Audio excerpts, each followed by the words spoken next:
Hello, hello, hello.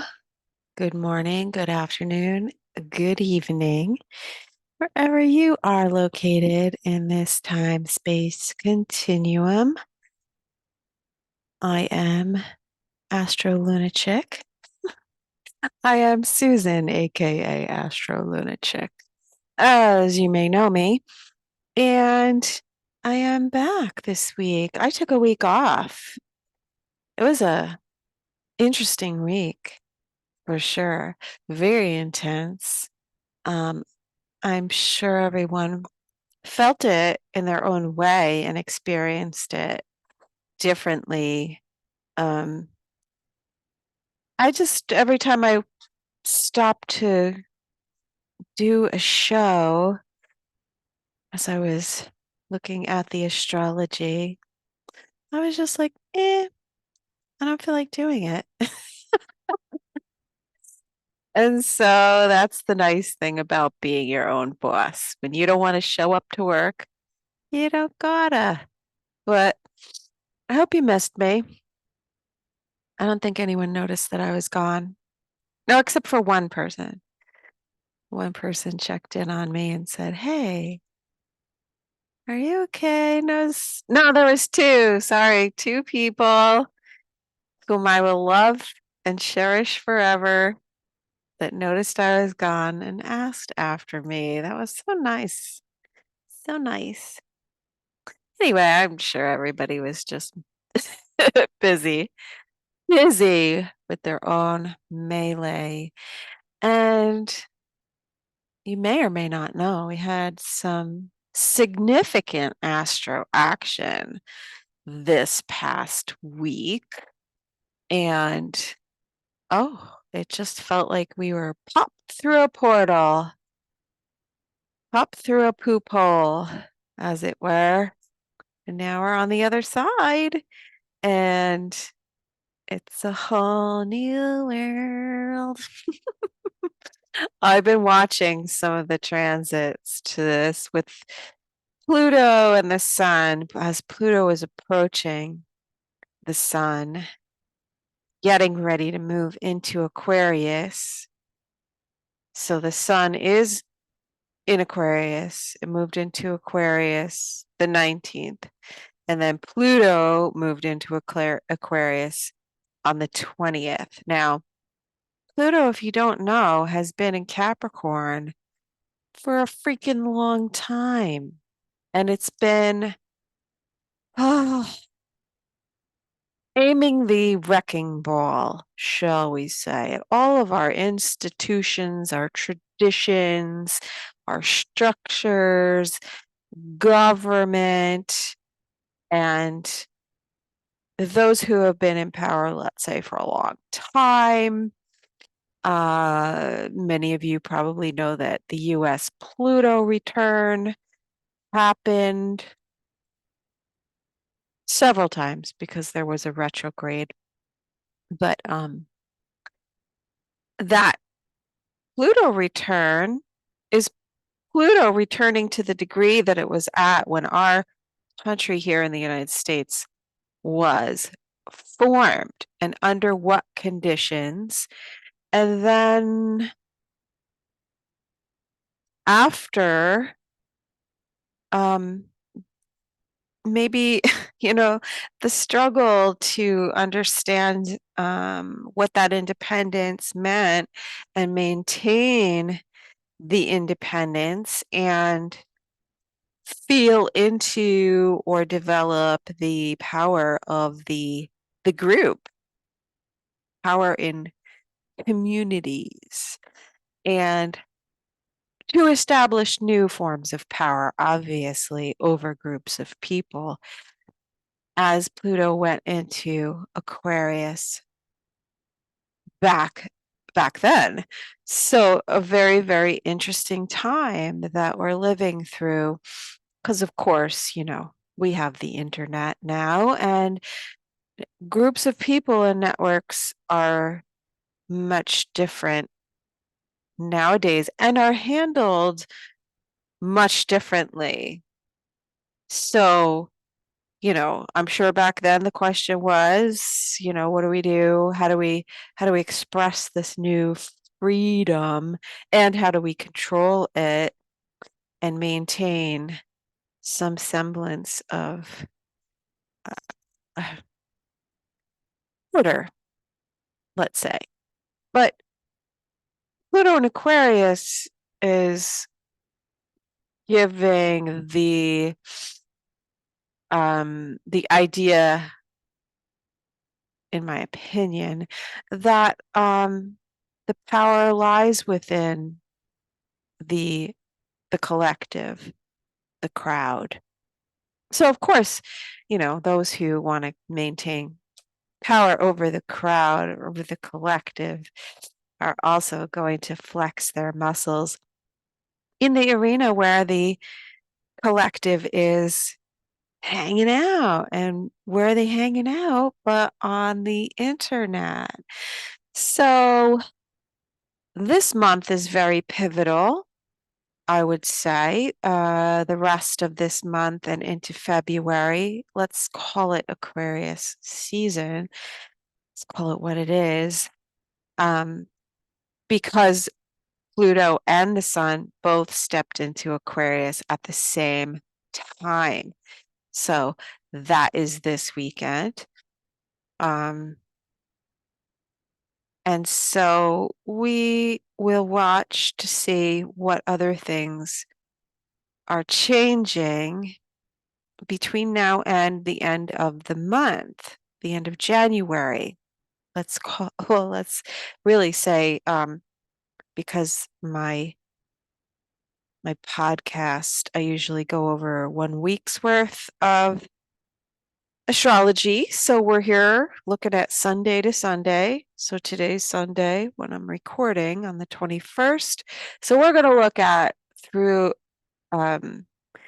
January 28th. And it looks very interesting. We have to understand now, like, Pluto is very important. I mean, Pluto is considered the smallest planet, the furthest away. We consider it a planet in astrology. I think the astronomers downgraded it, but not here. Pluto still holds a lot of sway. And so if we understand what was going on during Pluto in Capricorn, so taking into consideration that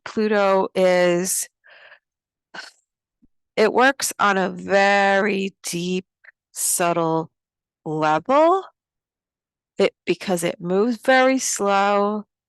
It is the ruler of Scorpio, so that is deep psychological processes. And because it moves so slowly and it returns back to a particular degree after hundreds of years, right? We're talking about the effects and the function of Pluto as being more than generational. I would look at it as multi-generational. And the understanding of how this subtle power works through multi-generational power structures, we're gonna have to understand that the influence and power of Pluto works through very subtle ways, through the psyche, through subtle ways of control. So understanding that, look at everything that we've seen in the past, is it 20 years? I'm such a bad girl. I want to see exactly when Pluto went into Capricorn. I should know this really because I'm a Capricorn and because I lived through Pluto conjuncting first my midheaven, then my sun and my Mercury. And let me tell you, it was a cosmic enema. I consider Pluto and Scorpio to be what Pluto does is sort of like an enema because it cleans out all of the clogged, backed up junk. Anyway, so going over my midheaven, definitely um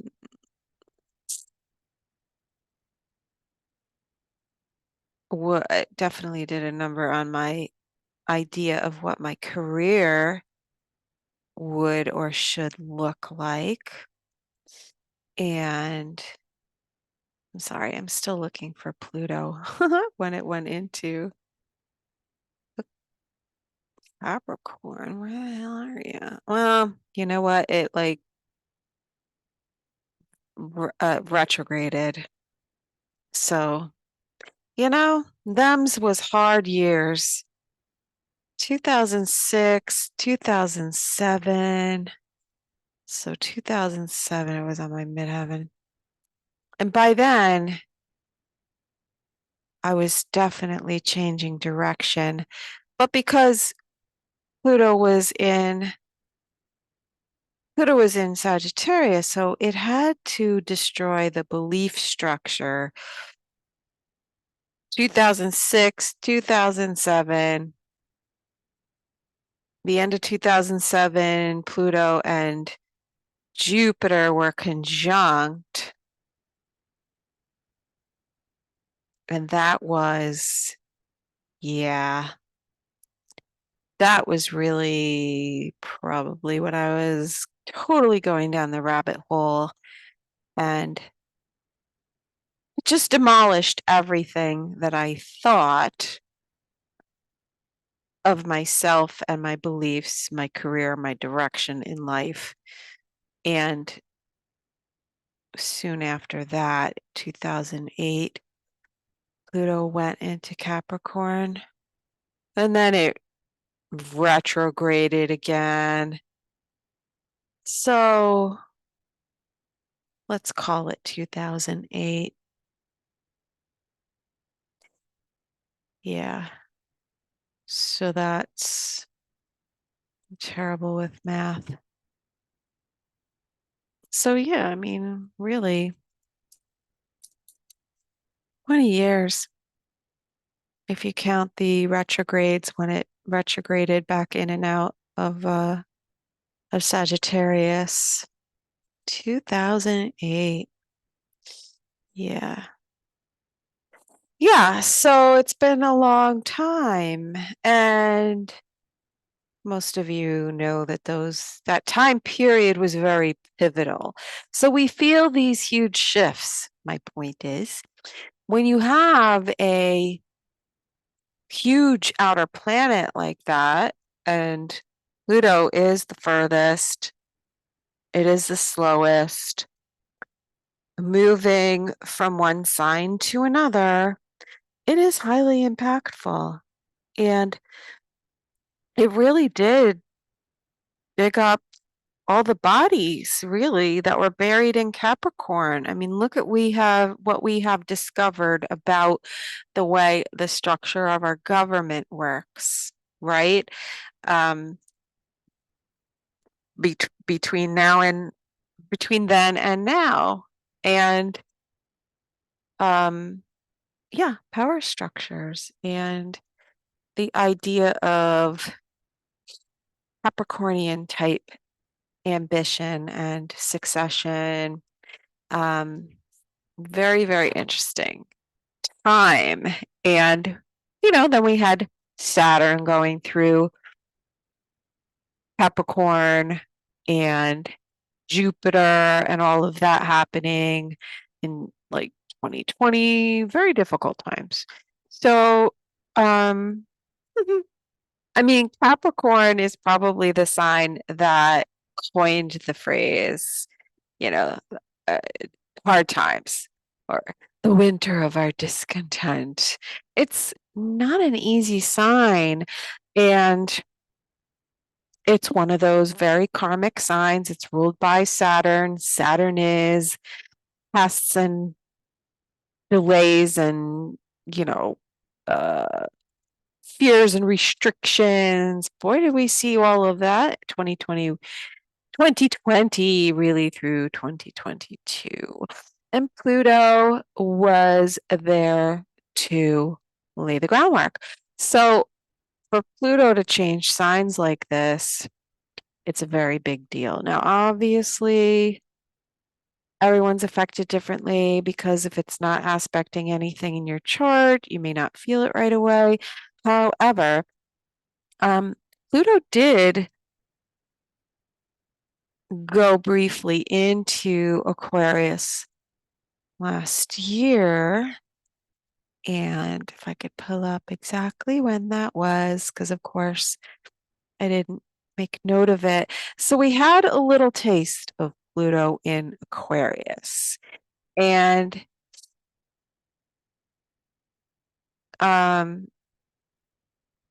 as far as I could see, it really did reflect a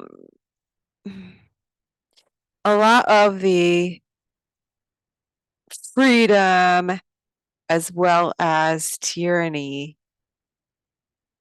Freedom being the Aquarius and the tyranny and fear that Pluto brought. I mean, I think this was really when we first started hearing more about AI. So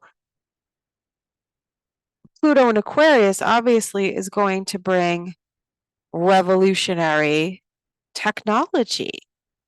Aquarius being the sign that rules technology and the future. And hang on, when did Pluto go into Aquarius? Exactly. I should look at my ephemeris. No, I don't want to do that. All right. So briefly, Pluto was in Aquarius. Maybe it was 2020. I love that I can rewind my chart, but I hate that my brain just doesn't know this stuff. Oh my God.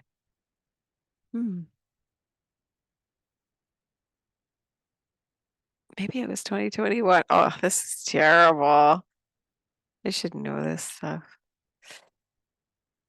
Anyway, moving right along. So this month, with the sun going into Aquarius, it's going to cover the degrees where Pluto is going to move forward over. So we should pay attention. And we're going to have some interesting aspects to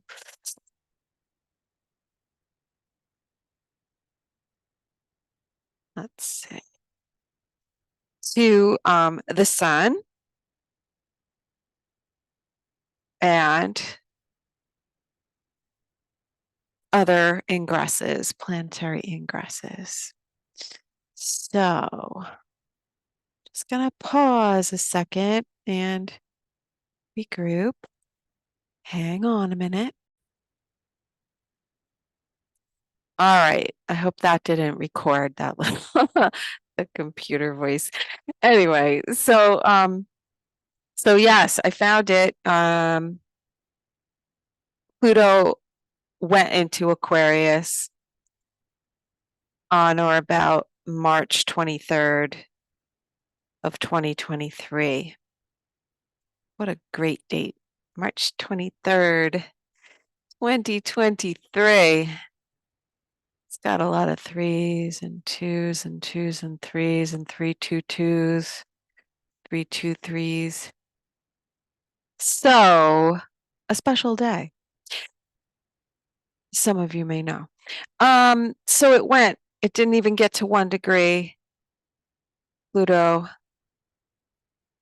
um, before it went retrograde again in May.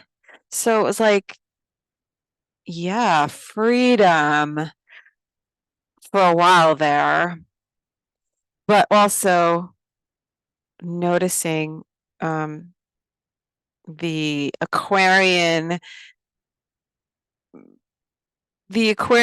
influence of technology. And, I think that's when we got like Chat GPT and all that stuff and all kinds of AI things. People are playing with it, right? Now it's here. The beta test is over, so to speak. And as far as what they're going to give the general public.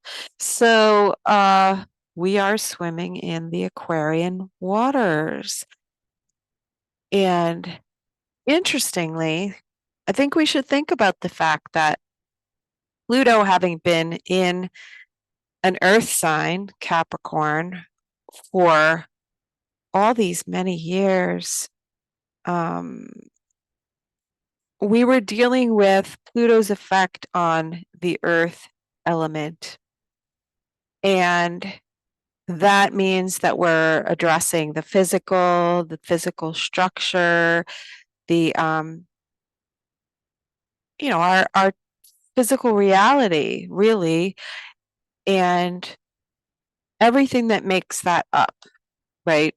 So it has to have a grounded, practical application when it comes to Earth. And cleaning out, let's say, the energy of Capricorn, I can say it was definitely an overhaul. And, when Pluto goes through your sign, you'll never be the same again. I'll never be the same again since 2008. Oh my God, no. I mean, everything's changed. My idea of who I am in this world and, what my talents are and my achievements and my goals and it forced us to look at integrity and loyalty and steadfastness and commitment, all of those Capricorn values, because it really knocked down anything that did not have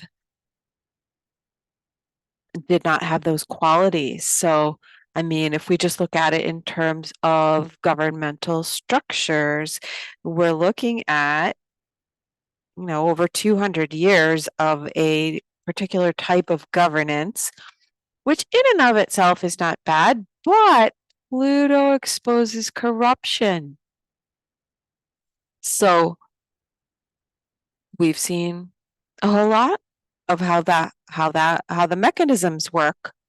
Pluto and Scorpio is the underground, the criminal networks, the abuse of power in Capricornian type arenas. So, what can we look forward to with Aquarius? Well, let's talk briefly about what the sign of Aquarius, is known for and its influences. So, first, Aquarius is the natural sign of the 11th house of the zodiac wheel. So, that's where we find our groups, networks, and associations, our friends. So that's like people that we network with, right? And charities. It's also the house of, I would call it, giving back, So when one reaches the pinnacle of their career and they've, you know, have, done what they needed to do in terms of work, career, ambition, goals, and all that Capricornian stuff, raising a family, um, then the next phase of life would be considered your 11th house. And that's where you would give back to the community, maybe volunteer, maybe mentor someone in the things that you have your specialties in, and you become more of a patriarch or a matriarch over the brood of the family. And so let's say in the sign of Leo, which is the opposite sign to Aquarius, you've got that's your house of creation, a generation, and children, right? So then Aquarius and Uranus is the grandparents, the grandchildren. So it represents a different stage of life. And with Pluto there, I know, and I was watching when Pluto did go into Aquarius in March of 23. It really stirred up the fear of the dark side. It stirred up the dark side, and it stirred up the fear of Aquarius, of technology. And it also pointed out that the negative side of Pluto, which is crime and uh, also criminal networks, true crime and all of that, just like it has been doing really well over the past few years, but I think it really amped up around that time. And because digital content creators are, it's big, that's a big thing. There's more opportunities. And so, we can look at Pluto's investigative side, right? Applied to the internet. And so there was also a lot of fear that came up with, how this technology can be misused and all the interesting ways that it can transform our society if we're not careful. So it did start the discussion of, what is the responsible use? Like, how can we control technology? How can we not be controlled by technology? This will bring up a lot of obsession too. Obsession and addiction, because that's Pluto, and as it relates to social media, the collective, technology, and that kind of thing. Pluto's also the planet of death and rebirth. So, in a sense, maybe something about technology and the internet, and our networks, associations, and all the types of things that fall under the Aquarian headline will undergo a death and rebirth type of a process. So, there's many different ways that we can look at this. I think the best thing to do is just to observe what's happening at the time. First of all, when a planet goes into a sign, and then when it goes station to go retrograde and station to go direct, and when we have important transits to that planet. So, I mean, I could sit here and point out all day long all kinds of things, the combination of Pluto and Aquarius, weird deaths, technology that can bring people back to life. Why not? I'm here for that. So You get what I'm talking about? I I could just go on and on and on, but what I like to do best is just observe how it's affecting us now, here and now. So, what I suggest people do, everyone, is look at your chart and see, do you have any planets at the very last degrees of, let's say, Capricorn, Aries, Cancer, Libra, or the very beginning degrees of, let's say, um, Aquarius, Leo, Scorpio, and Taurus, and watch to see how you're affected by this. Because we also have the sun, right? The sun makes it personal and shines a light on things and illuminates the darkness, highlights Pluto, and there have been a few things that I've seen. I really think that interviews are going to take a different turn. I mean, people interview people on podcasts all the time, but I think it's going to somehow go to another level. But I also think that um, there will be a limit to the expansion. And only certain people will be allowed to expand in that area. And I've had some interesting thoughts about that, but I'll leave it for now. But you can guarantee that the internet is changing and there will be laws. I think that's like one of the first things that's going to come. Um, Sun is squaring Jupiter this week. So I do think that there will be some issues that crop up. You just have to watch to see what's being talked about. You have to pay attention. This is why I follow legal, law, crime, true crime, lawfare, whatever you want to term it, because it tells you where we're going, right? It tells you if something's going to be a problem, if it's challenged. And then we get to see on the record what the issues are with that.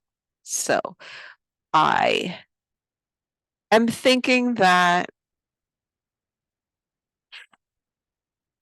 they're going to start treating the internet and content creators the same way, some in a similar way that they look at broadcasting in a Sagittarian sense, because Sagittarius rules broadcasting.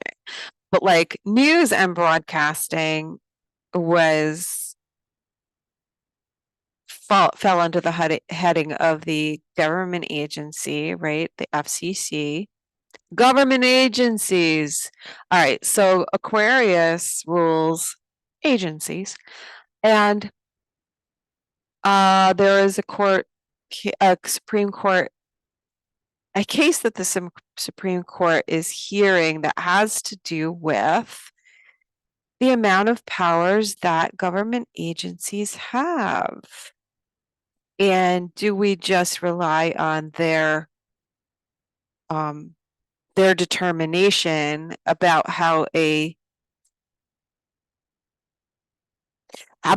an industry is run? So the oversight of government agencies.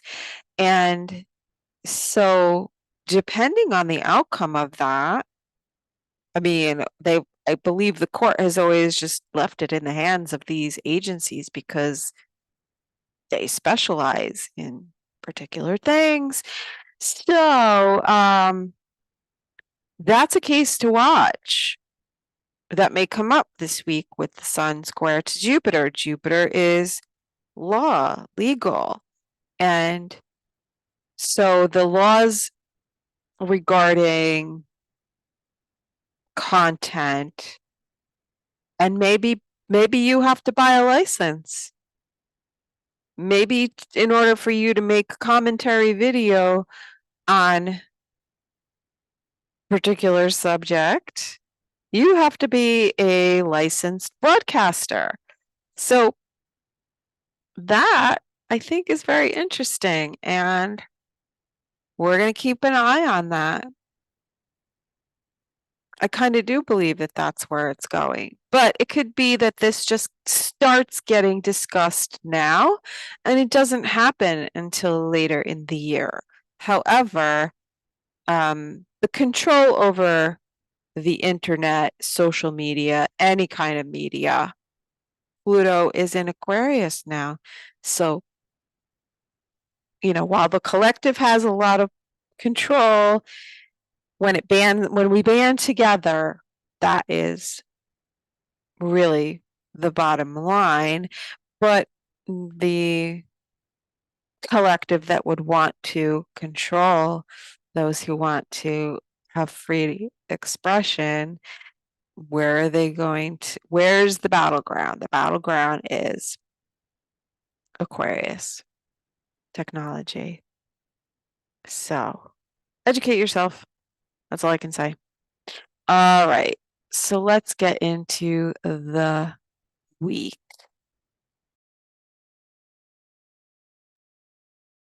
Okay. I'm trying to break this up and make it a little bit more I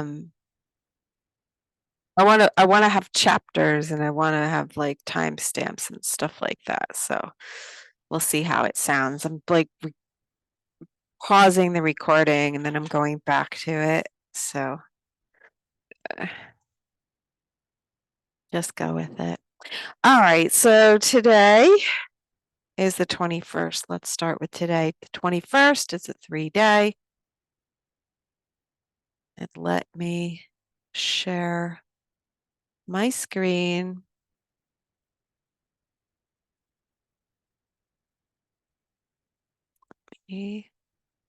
Let me clear my throat.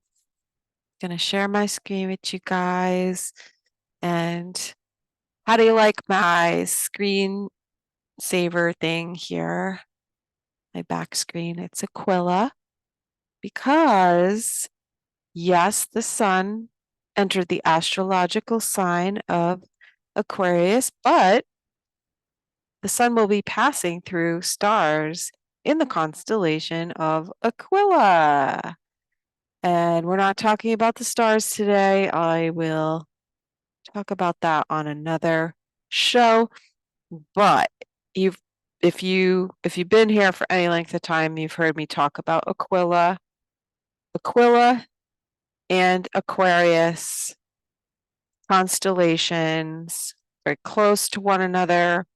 They are related in the mythology, and I won't go into that today, but I did do a video on Aquila, the constellation of Aquila and its influences, or I should say the dark side of its influences, because it's not all bad.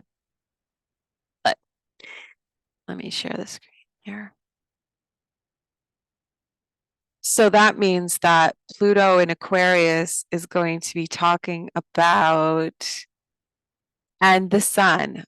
Watch the sun as it transits through Aquarius, and it's going through the constellation of Aquila, of Delphinus.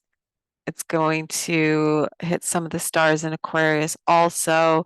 And we will talk about Ganymedes, the most beautiful boy, and Aquila, who Zeus sent out to scout and look for the most beautiful boy. Sounds like a talent scout, doesn't it? Those things are going to come up. That was my point. Okay, so here we go. Moon in Gemini. We've got over here Pluto and the Sun, newly in Aquarius. And we have the moon today made a sextile to Chiron. So I think that that is very good for communications and healing and understanding and expressing our own individuality and looking at where we're going in terms of our self-determination, the North Node in Aries, where we're moving forward towards trying to heal the individual, the masculine principle, our identity, our autonomy, and release things within relationships that are not for our highest good. And I think the moon today in Gemini is helping us with our communications and with understanding our needs versus the needs of others. And when we're giving too much to others and not honoring ourselves, we don't have a good balance. So the moon is making some good aspects today if we need to express ourselves. This would be a good day to do it, or even just to kind of have an understanding intellectually about uh, the dynamics between ourselves and other people. And let's see. All right, so that is today, Sunday, the 21st. It's a 3-day. Now, Pluto and the Sun moving into Aquarius, they're going to conjunct to Aureus, asteroid Aureus. You can look these up. I'm not going to go into them. Amicus, which for a long time was conjunct Pluto at the very end of Capricorn. Amicus, it means friendly, amenable. But what I also saw with the asteroid Amicus is that when we were having significant aspects to Pluto and Amicus, there was like a ton of amicus briefs. So an amicus brief is when you have a case in a court, another lawyer, or I mean, it really doesn't have to be a lawyer, but amicus, when it comes to amicus brief, means friend of the court. So someone outside of the two parties and the judge can offer, and the lawyers that are involved, can offer an opinion, a legal opinion, whatever way, whatever information supporting that they choose and see fit. And we saw that. I saw amicus briefs during that time. So this makes me think, now that amicus is in Aquarius, Sun's in Aquarius, and Pluto's in Aquarius, that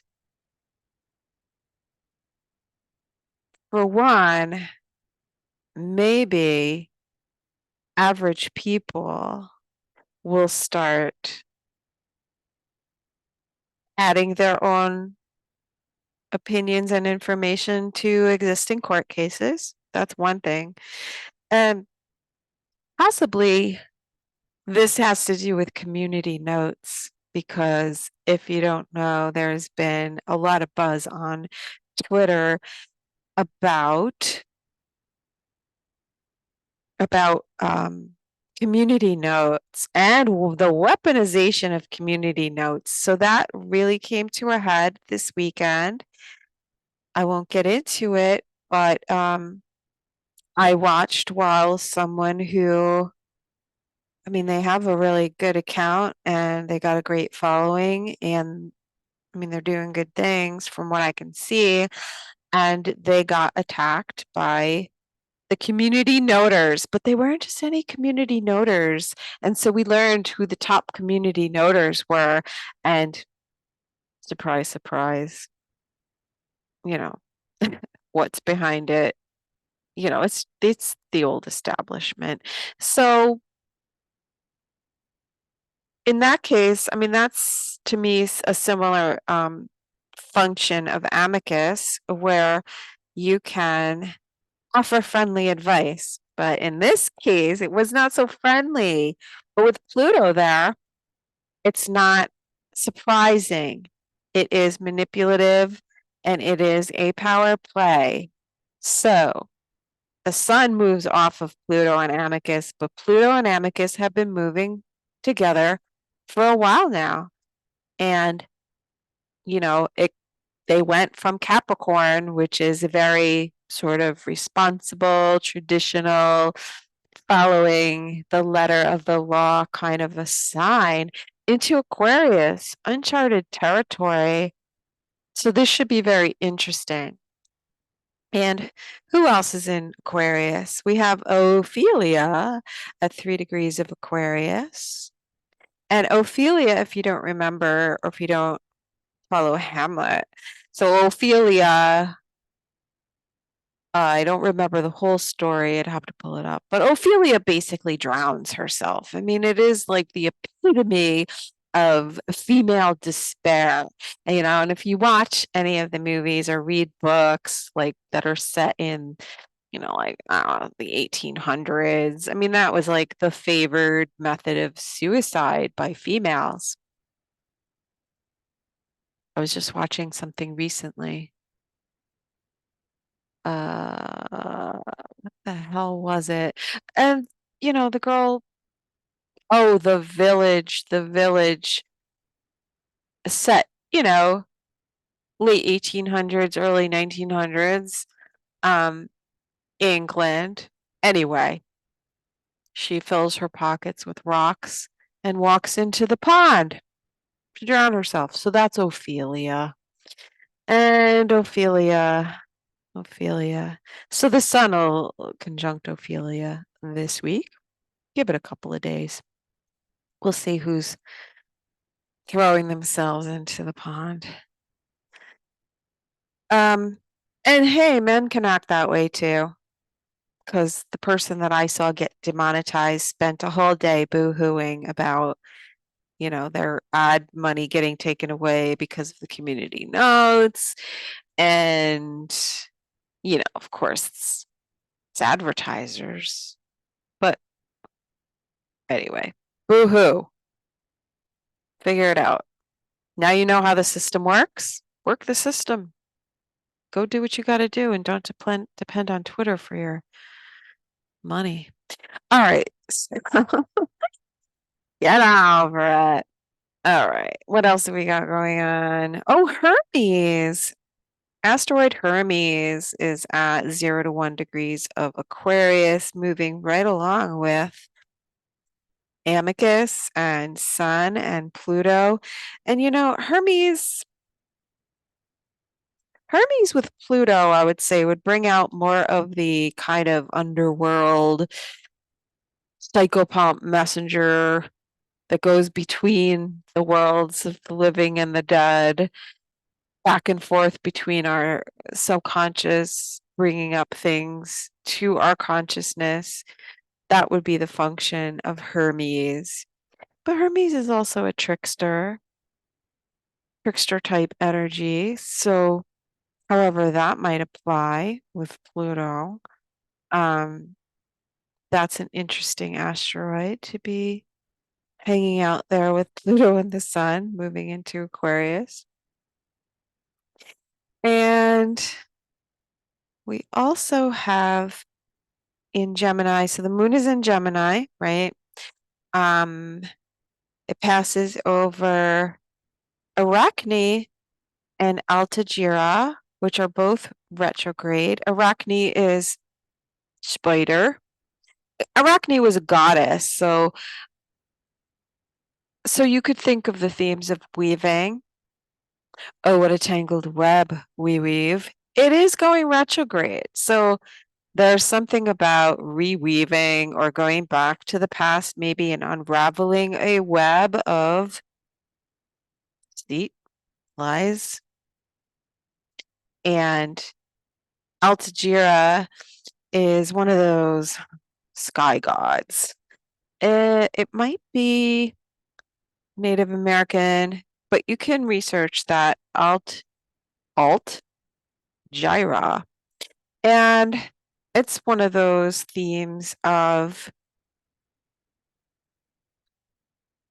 this the sky is the limit, very lofty, flying above it all, being detached. So detaching is a good thing and a bad thing, right? When someone needs you to be present and you're just like completely checked out, then detachment is not good. But detachment in the sense of maybe seeing that web, seeing that strategy, that web that the spider is weaving, you don't get caught in it. You fly above it. So it's kind of one of those sort of cool on the surface energies.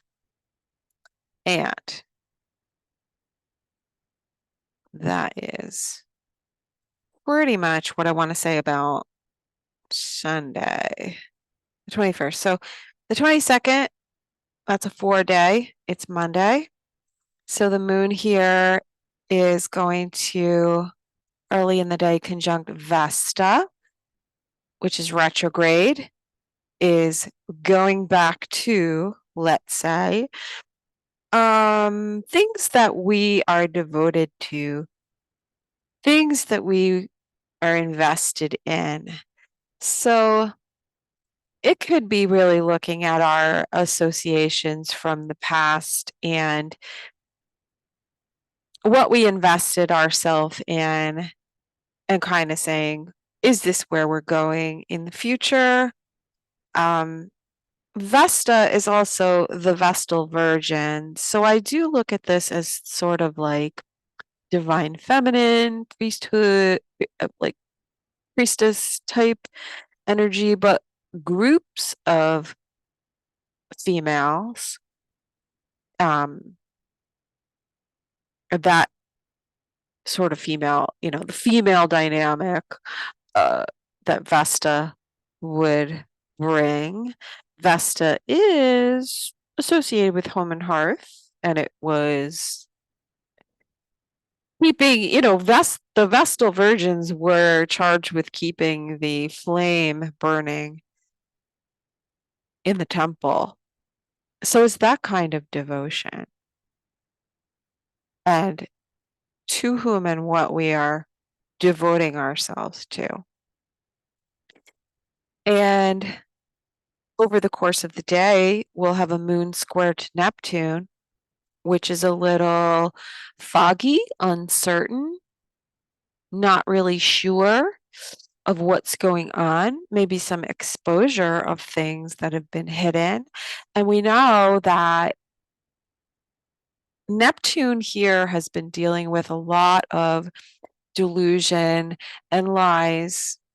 It's also been affecting religion as we've had transits over the galactic center in Sagittarius. We had Mercury going retrograde, going direct, retrograde, and then direct again, and Mars.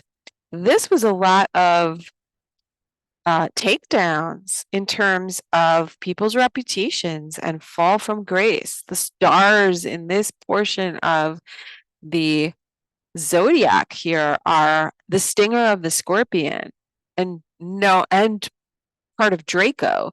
So it's known for dark forces, poisons, uh, root chakra attachments, sexual deviancy, stuff like that. Blackmail. Oh my God, blackmail. And also, because it is on the surface, it is the zodiac sign of Sagittarius, we are looking at beliefs, philosophies, religion, and Neptune squaring to Neptune, like a lot of challenges in regard to the information, the presentation of who people are, what they say versus what they do. And now we're going to look at their values and their relationships and their money, because Venus is now hitting that same galactic center spot, and probably the worst the worst star in Sagittarius at the very end, which is known for like ruining people's reputations, and happens to be my midheaven. It sucks. It can suck. It sucks. Because, let's keep in mind that not all of the things that people have said are true. Some of those things are people who are jealous and want to see other people taken down a peg, and they'll go and they'll lie about other people who are, not whatever.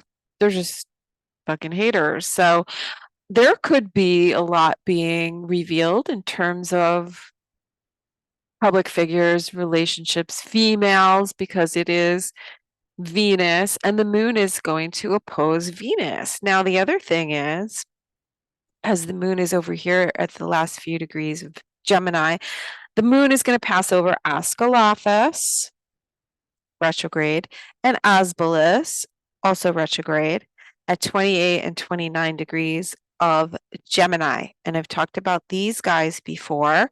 These guys are the ones that are bringing out the whistleblowers, the snitches. Also, because Asbolus is the seer, but we're talking about a lot of things, especially in Gemini, and going back to the past and things that were maybe already known by some people, being brought out into the public eye. Now,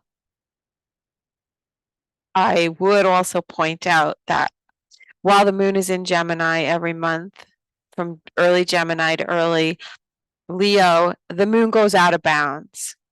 And the moon going through Gemini is going to bring out a lot of information.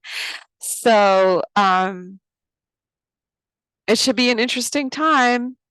That's all I have to say about that. But Ascalaphus and Asbolus is the seer. And something came to me when I was looking at this, and I feel like the thing that we should watch for is fake seers and oracles. And what I've been seeing, it was pointed out, and then I watched more closely, and there are people out there that have no skill, that have no prophetic gifts. They don't have the ability to see. They can't read a chart. They are not an oracle. Yet they're watching other people and listening to what they say, and then putting that information out as if it was theirs, as if, God came to them in a dream or whatever. And I think those people are going to start getting exposed with this. because it's just that kind of energy. I'm going to say it's probably female. I'm going to say that because the moon with Asclepius and Asbolus are opposite to Venus in that very uncomfortable position on Ataman, the star in Draco, and it will probably work both ways. It will probably be people who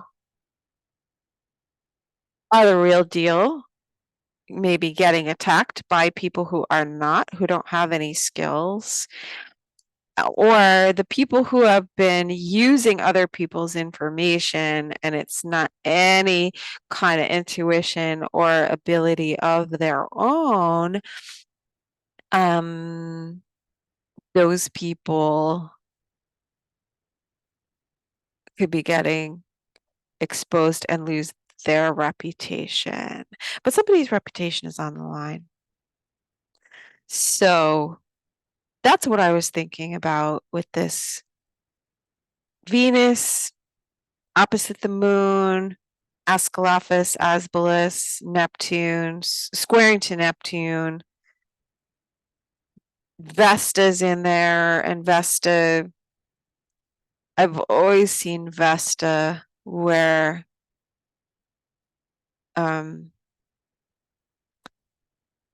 with like females who are supposedly on a spiritual path, right? Or feel like they've been priestesses in other lifetimes and stuff like that. And how competitive they are with one another, you know, how they sort of attack one another.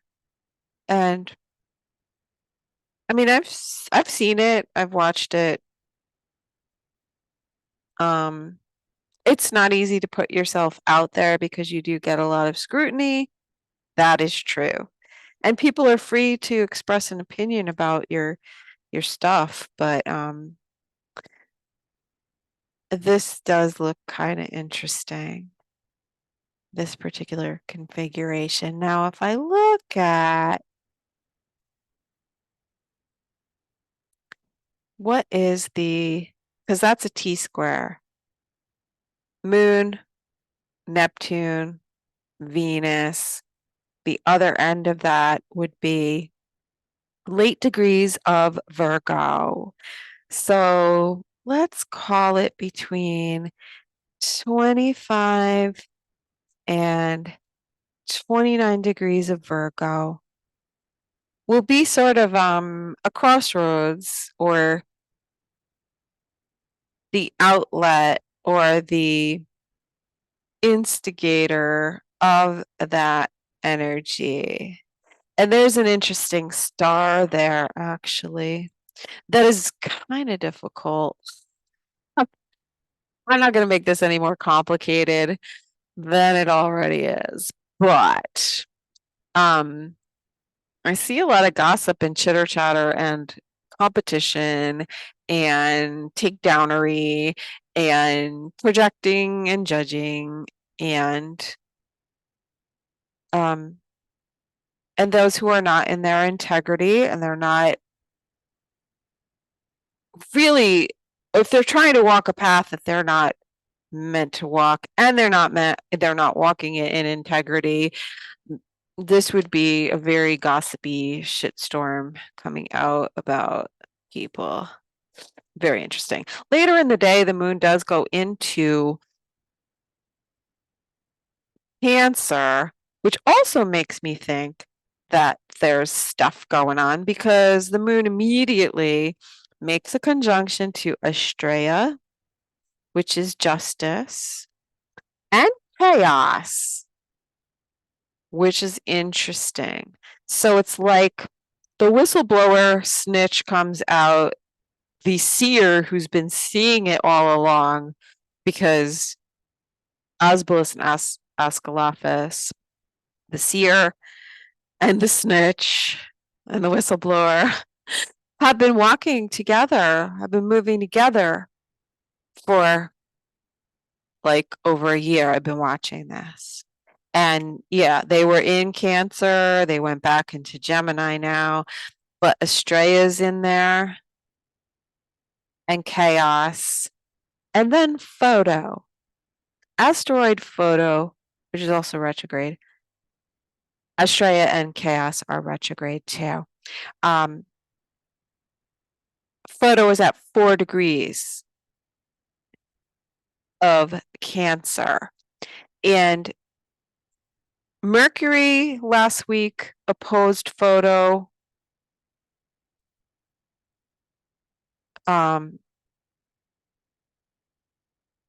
So there's something about a photograph or photographic evidence or, memories, looking through old photos. The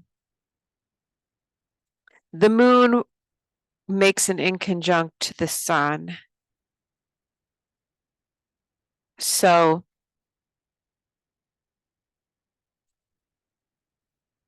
there's a little bit of detached or being isolated with the sun. Well, Pluto first and the sun. So it's like you can never open that door again, right? And there's a feeling of loss with the moon in conjunct to Pluto and in conjunct to the sun. I mean, the moon in Cancer is very sensitive, and it rules Cancer and the home and the family. And, this looks really like feeling cut off from that, wanting to feel that, but knowing that you're cut off from it in a sense. There could also be a feeling of wanting safety and security, but with Pluto and Aquarius, it's like, who's that? Who's there? Who's watching? Who's manipulating? It's a real unknown of a certain amount of access that we didn't give permission for, and we don't even know it's there. I don't like this thing about Photo here. I've been watching Photo when Mercury was opposite to Photo from Capricorn, and the next asteroid after Photo in Cancer, which they've been there for a while together, and they're all retrograde, is Binor, which is where Mercury is opposing, from Cancer. I'm all over the place, you guys. I'm so sorry. But Binor is like a strong man. I look at that as like the bouncer, the bodyguard, right? And in some ways, when these asteroids were going direct, the Photo was there, but the strong man was keeping it at bay. So with those retrograde, I don't know that the strong man can hold back those photos any longer. That's just one way I'm thinking about it. All right, never mind. I'm rabbit trailing. Sorry. Okay, so going on to the 23rd, that's a 5-day. I love the 5s. I love the chaos of the 5. Flip the game board. Thrown the curveball. Where are we at? Moon is in Cancer. Early. It makes a trine to Saturn in Pisces. That's pretty stabilizing. in terms of knowing your boundaries, your limits, looking at the past, forming new structures, feeling like you are supported by spirit. That's Saturn in Pisces right there. And we do have some emotional, possibly communications here with the moon opposing Mercury in Saturn and Mars. So there's a message, there is the action with Mars, and there's a little bit of healing that needs to be done here, or there could be some hurt feelings. It could be Capricorn is cracking the whip and saying, all right, you've got to get down to business. You've got to hustle. And somebody may not maybe being very sensitive about it. I mean, this can have to do with mothers. Cancerian people are affected. It's squaring to Chiron, so there is a little bit of pain there. And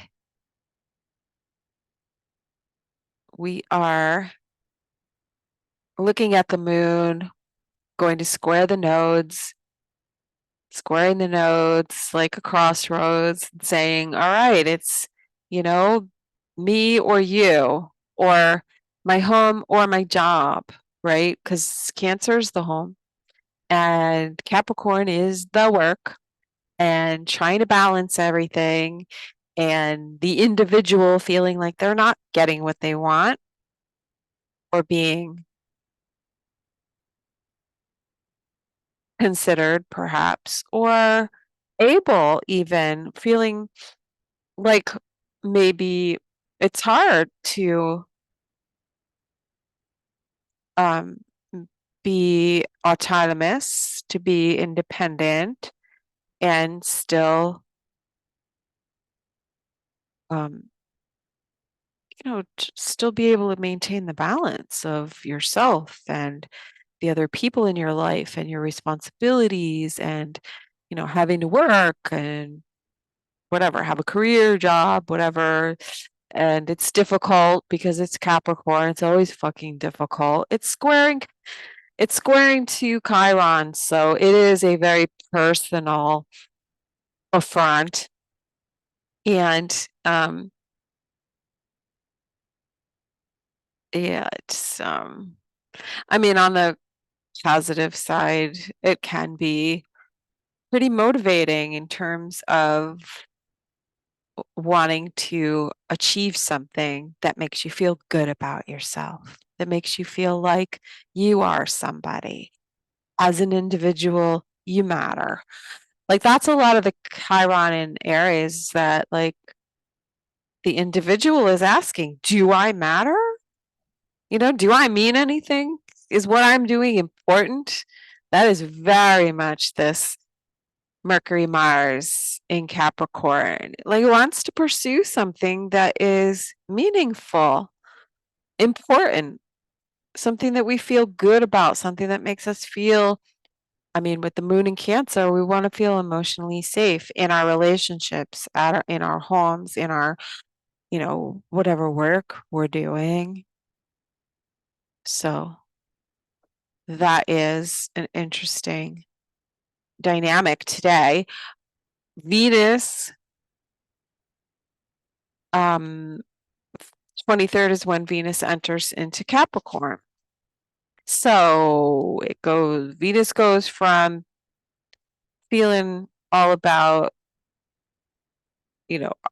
beliefs and travel and foreign cultures, the world in general, news, exploring our, religious beliefs, philosophies, the news, yada, yada, to, all right, you know, let's get down to business.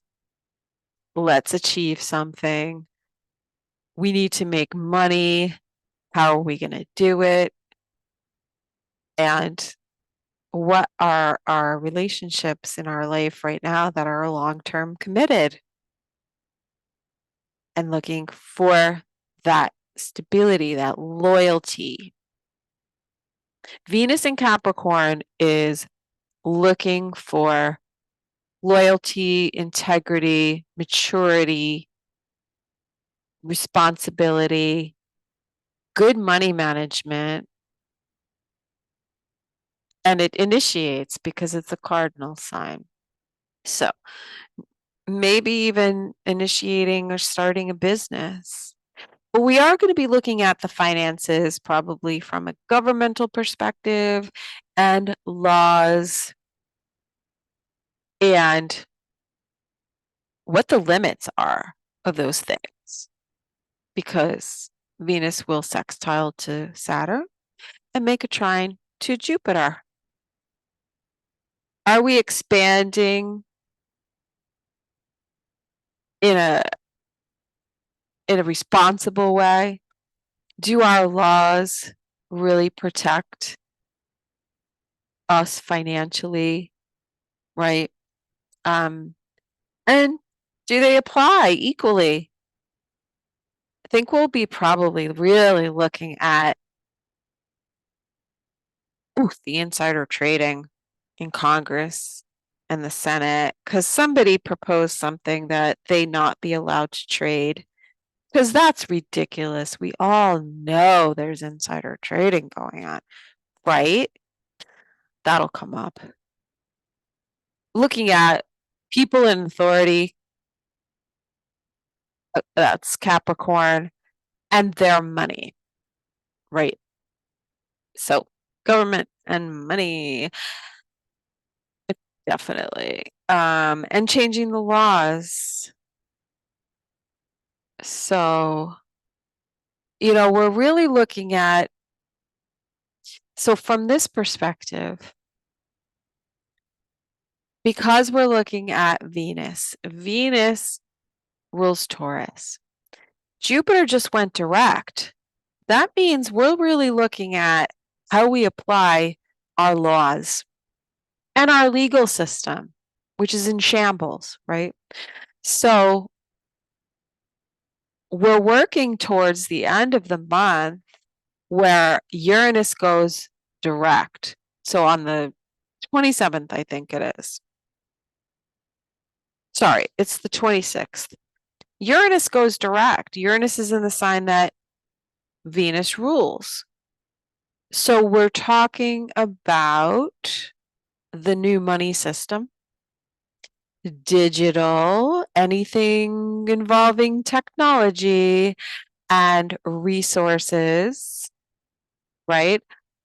We've looked at digital currency as a resource, as having value. And I think there will be a lot being discussed once Uranus goes direct, and really starting now, because we have Pluto and the sun in the sign that Uranus rules. So we are going to hear a lot more about what the digital money structure looks like and new laws governing digital currency, crypto, CBDC. And there will be something towards the end of the month when Uranus goes direct that will involve the digitization of the global financial structure, which, if you look into Basel III, I've talked about it before. I don't really understand everything about it, although I do know that there are deadlines for compliance, and there's a deadline today, I think, for banks to be Basel III compliant. And it just basically means that everybody needs to be on the same page as far as how are they going to exchange cross-border payments, and it may cause some difficulties. So when if banks are not compliant because the money system is changing. So this will be an important week. I do think that we're going to hear some stuff about that. Don't know what it'll be. But Uranus going direct, that'll be a big thing. That's the 26th. That's Friday. So let's see what comes up with that. And the moon will make a sextile to Uranus from Cancer. And we may get some news about that because the institutions, Capricorn, are communicating and moving forward and saying, this is where we're going. You know, this is the past over here. We're moving forward. Y'all gotta move with us. So I would watch what kind of laws are being passed, proposed, what kind of legal decisions happen this week. That's where you will know. That's how you'll know where things are going. Otherwise, you wake up one day and everything's changed and you didn't know anything about it. You couldn't prepare. All right. Like you get the point, right? So the 23rd. Okay. Let's see where we're at.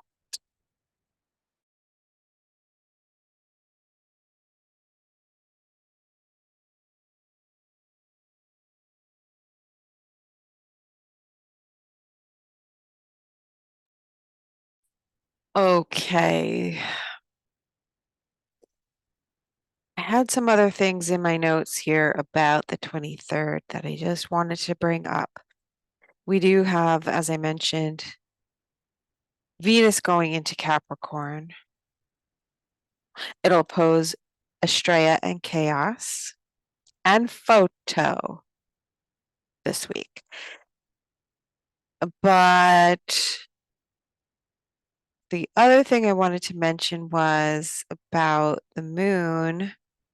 Okay, so the moon going through Cancer will conjunct asteroid Hades at 12 Cancer, retrograde. Kronos at 14 Cancer, also retrograde, and Apollo at 15. And I would like to point out, though, that Apollo at 15, conjuncting the moon, will be squaring Chiron.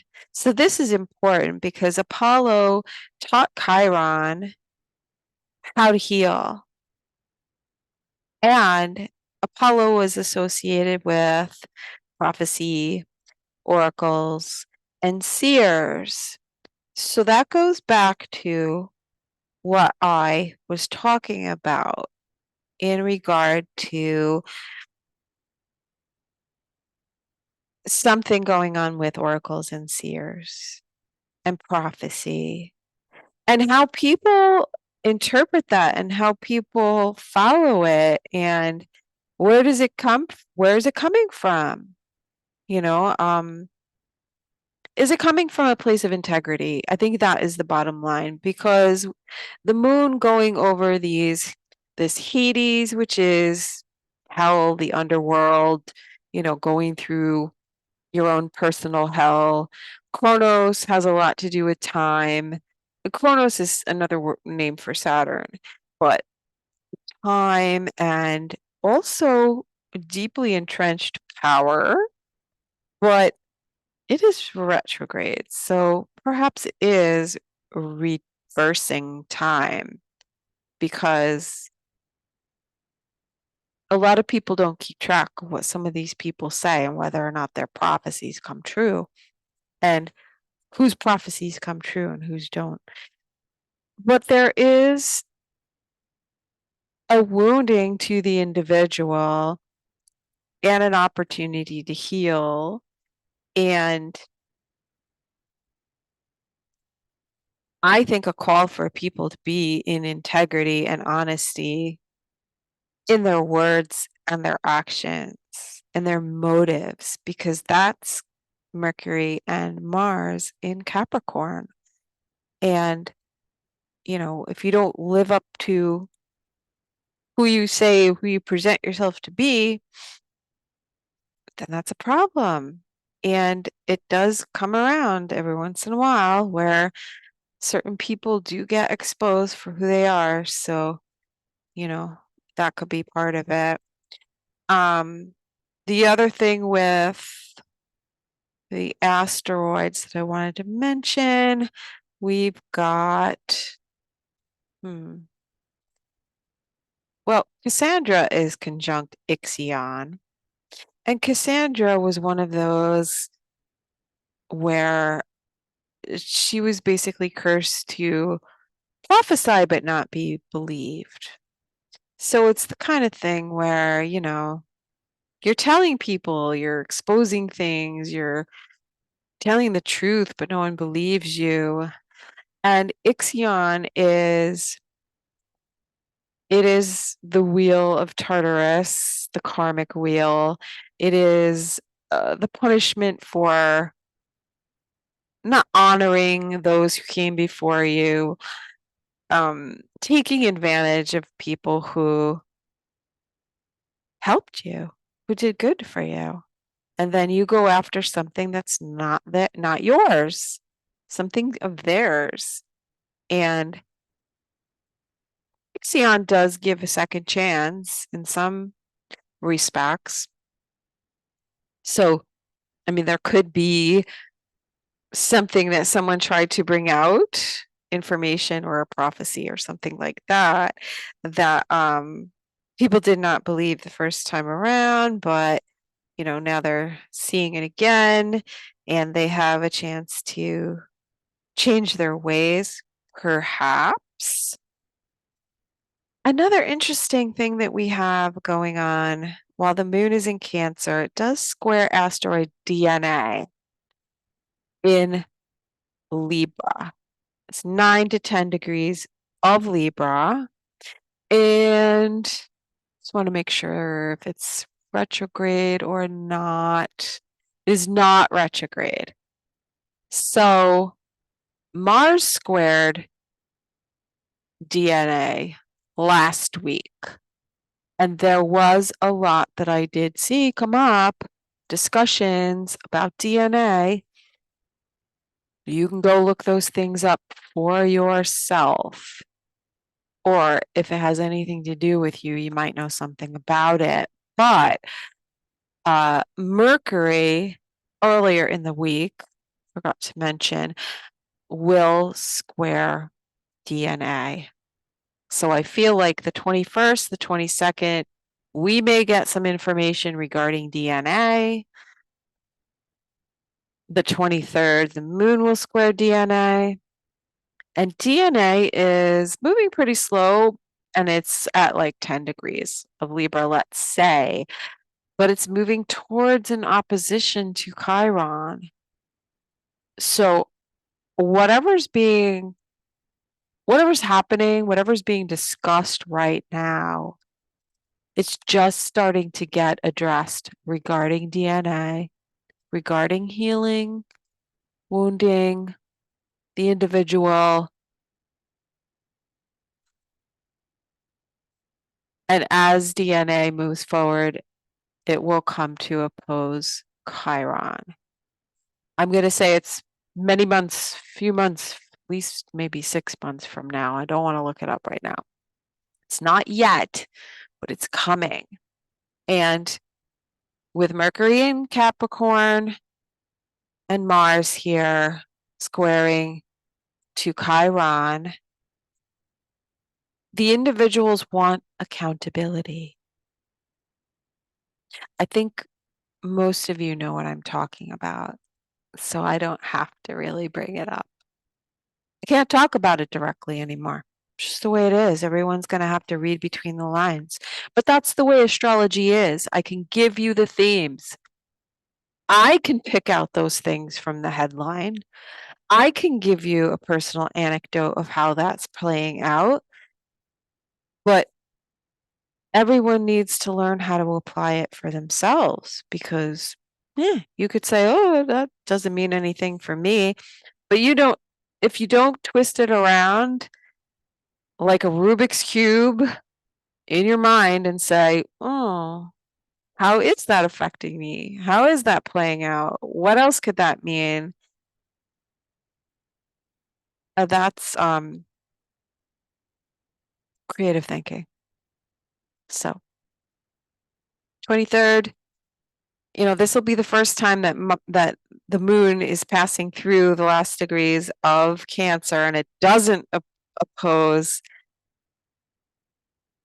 Pluto in Aquarius. I'm sorry, Pluto in Capricorn. So that's a relief. It won't oppose Pluto until it moves into Leo, which is a whole nother ballgame. And there will be more focus on the creativity of the individual and how we find our place in society. And we'll start to see that around the 24th. So, most of the day, moon will be in Cancer. We're still kind of running off of the earlier trine to Uranus. I mean, that always brings a big boost of rebelliousness or, something different. The square to the nodes, it's a turning point, but it's just a mood. It's just a feeling at this point because it's just the moon. We may feel very sensitive and high empathy late in the day on the 24th. This is good, dream work, creativity, meditation, you know, um, high sensitivity because the moon is trying to Neptune here. And we may be able to feel into what we couldn't see a few days before when the moon squared to Neptune. Maybe now we're getting a feeling of, oh, that's what this Neptune in Pisces is all about. And this is one of the degrees around here. I don't know if it's 24 or 25. In the Sabian symbols is the purging of the priesthood.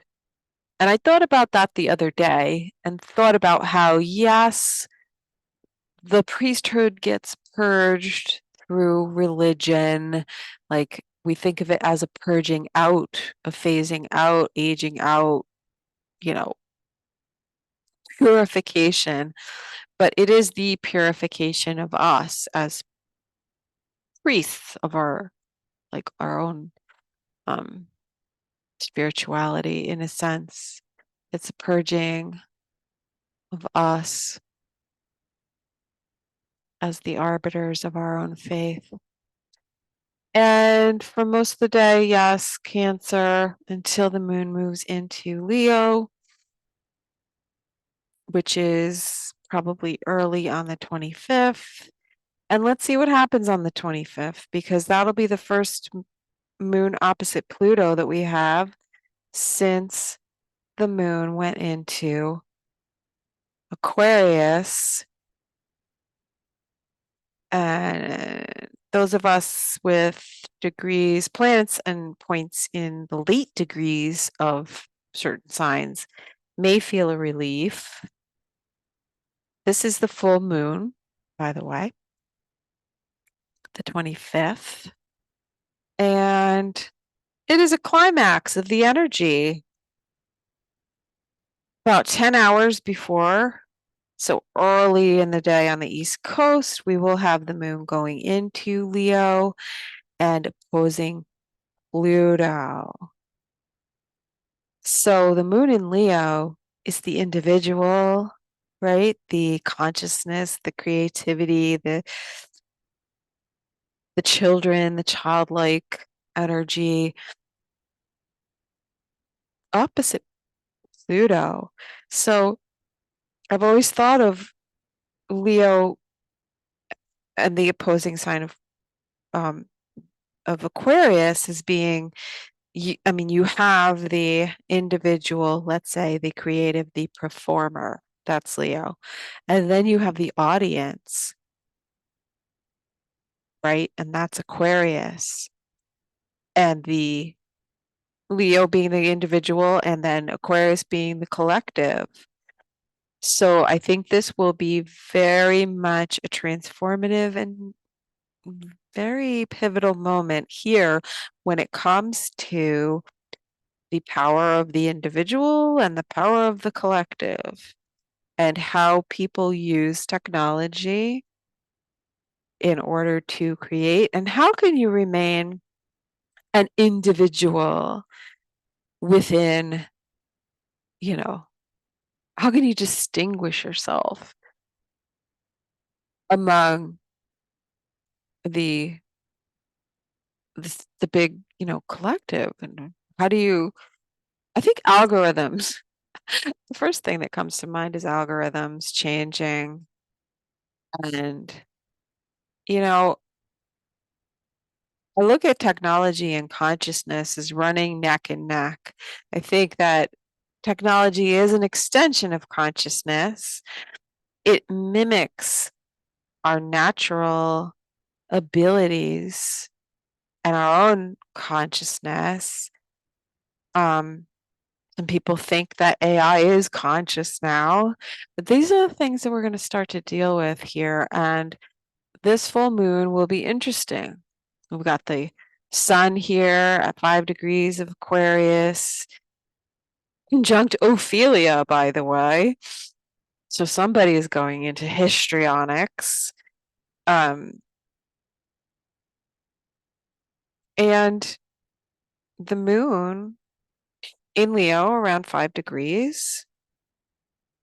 Pluto is in there too. So, I mean, is someone committing social media suicide because they feel like they're not that important anymore? Like, what the hell is going on here? Um, Here's where I think things start to change in terms of our beliefs, yes, with Jupiter here, our values, our personal self-worth. So the moon in Leo is our confidence, right? And Jupiter here in Taurus is our value, our self-worth. So like you can have really high, like feel that you are very valuable and very important and have high self-worth, but not have a whole lot of confidence. It all depends on, I think, whether or not the collective, here, this is the deal, whether or not the collective thinks that you're important, whether or not you can make yourself valuable and useful to the group. Can you fit into the group? Where's the group that you align with? Where are the people that share your values? Or if they feel that you don't, they're just going to ignore you. Aquarius is notoriously like ice cold, cold shoulder, othering, ignoring. This feels like a lot of, othering of the people that we're no longer aligned with or that don't see our value. It is a lot about value. And then on the other hand, Jupiter, if we're talking about law and legal, belief structures, religion, ideologies, we're going to be dealing with a whole lot of that too. And, Aquarius is a pretty radical sign. So I could see people getting, well, they say they don't shadow ban anymore on Twitter, but what I was saying about before about community notes on Twitter, where anybody can just make a note on your Well, I don't know if it's just anybody. I think you have to qualify to be a community noter, but you can rate the notes as helpful or not helpful. But some of those notes are just clearly retaliatory. So there's going to be a change, but you have to learn to look at that microcosm of the macrocosm. Okay? So it is the way that Pluto is shifting consciousness, shifting control to the masses. It's people voting with their pocketbook. It's advertisers pulling their advertising, or, you know, um, the attention of the crowd indicates what individuals are valuable, or that we share those values. It is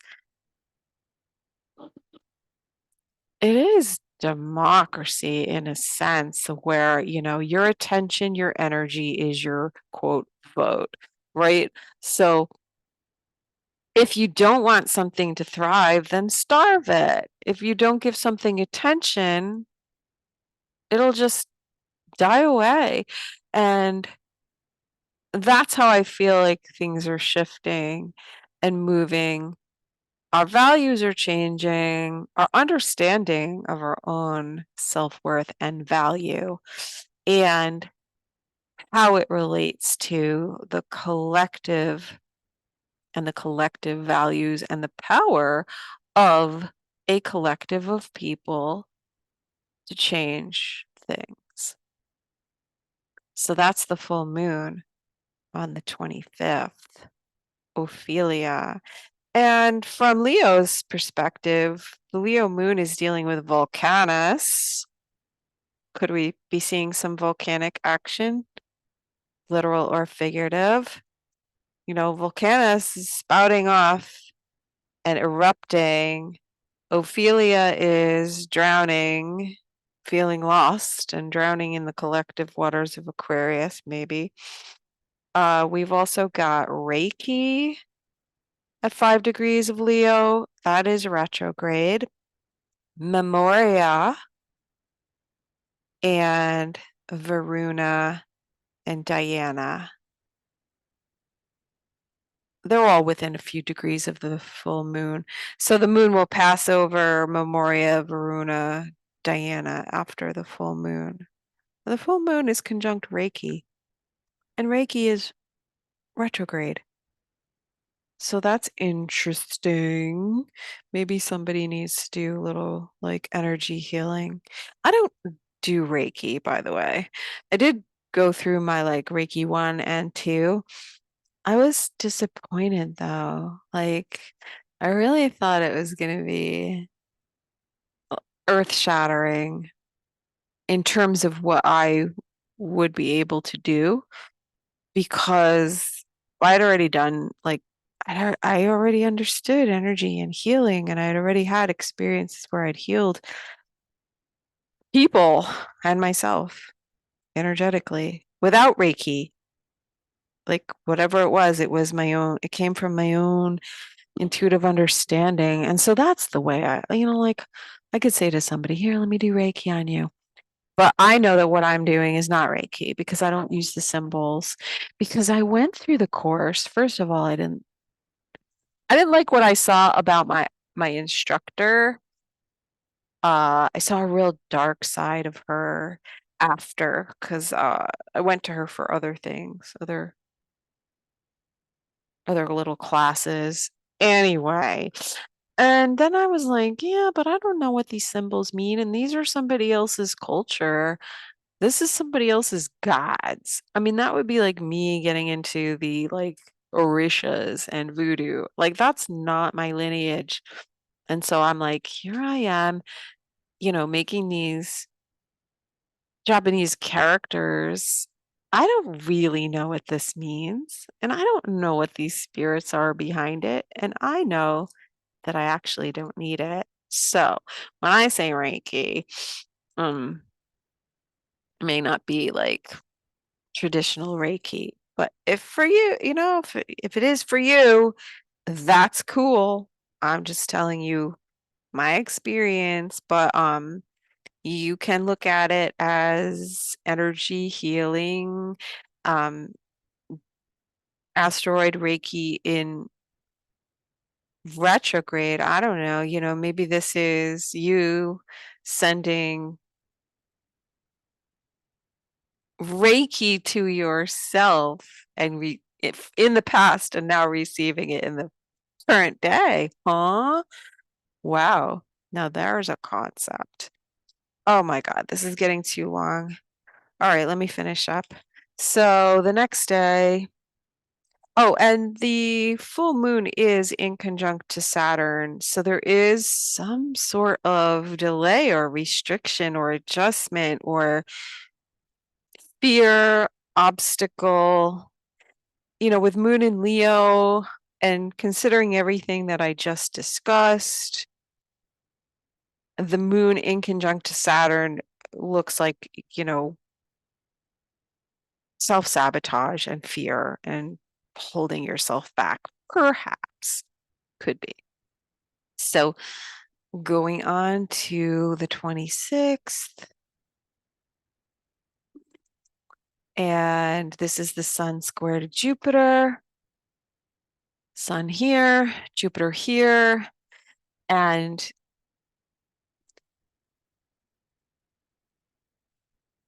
I would say that a Jupiter sun square is not a negative aspect because it seems like Jupiter is not, it's a benefic, it's beneficial, it's lucky, it expands, it teaches.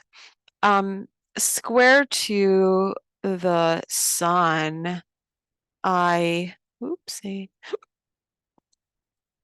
Um, I would watch for being overly confident, overly egotistical.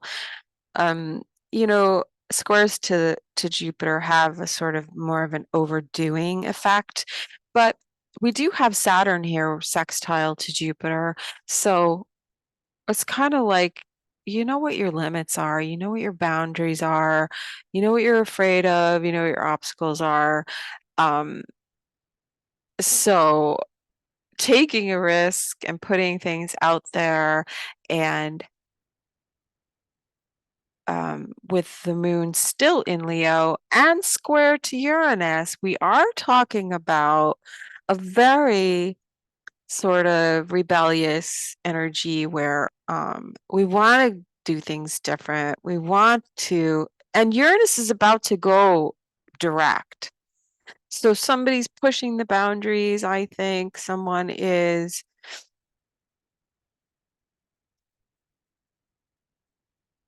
holding people accountable also because Uranus is trying to Mercury and Mars, and you got to be ready to do some hard work.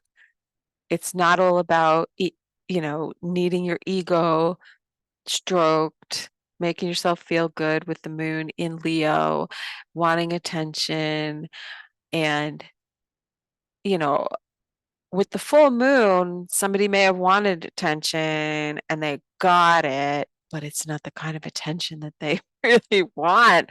It could put them in the spotlight here of like, oh, okay, now you have to deliver. Or are you really who you say you are? And are you committed?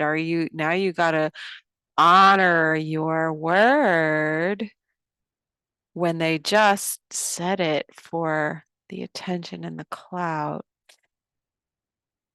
Ah, anyway, moon square to Uranus. Things may not turn out quite the way we intended them to, or, maybe we didn't realize that things were going to turn out so good. Could be that too. Can turn out a lot of different ways.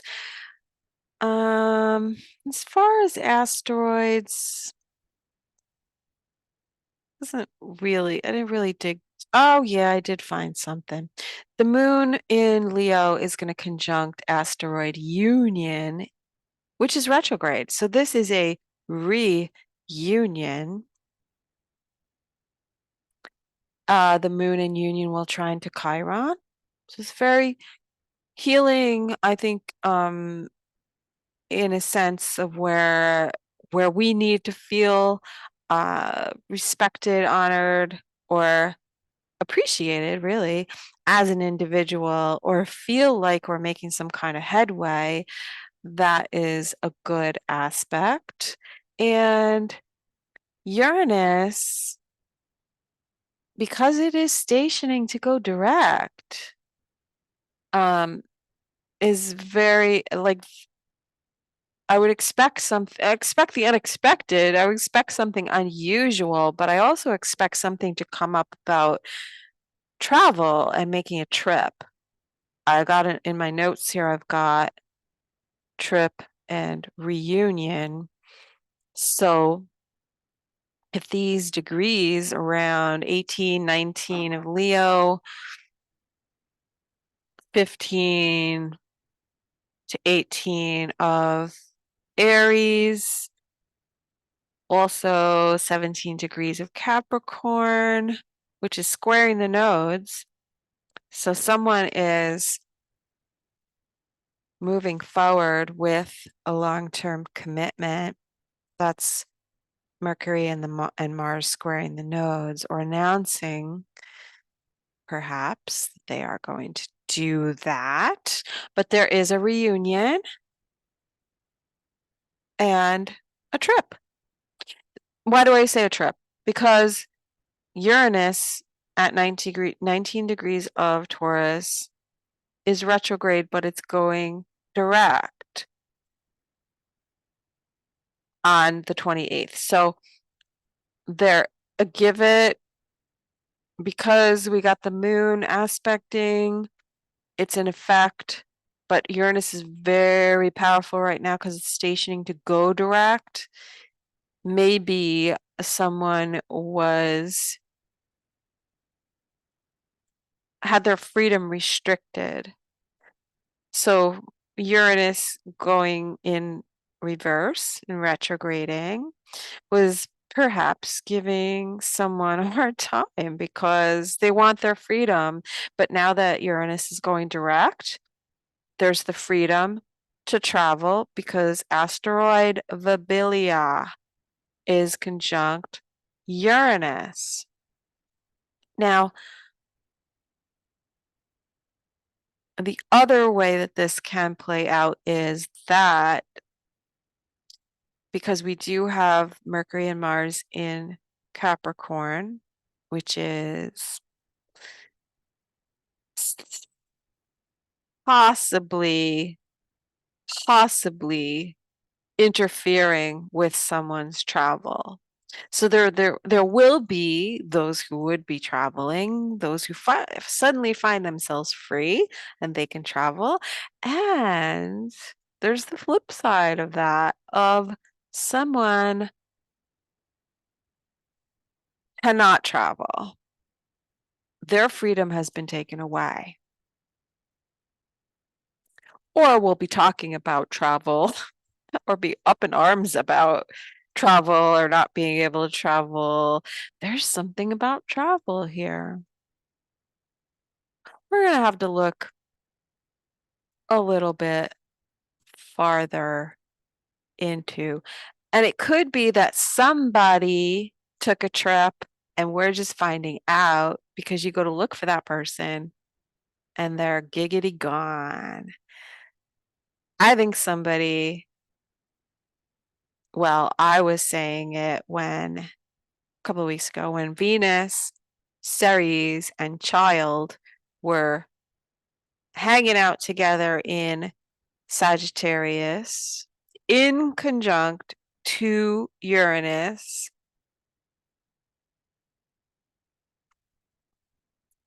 And then Venus went to square Neptune.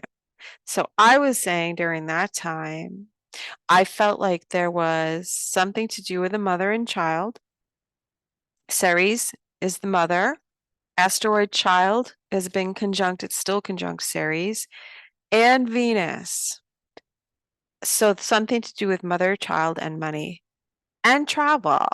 So I was thinking of all different ways that this could play out. And one of the ways that I actually saw it was hearing about an investigation where somebody was trying to hide their money by putting it in the names of the mother and the child. That's one way. But I also thought, well, this could be the mother taking off with the child and the money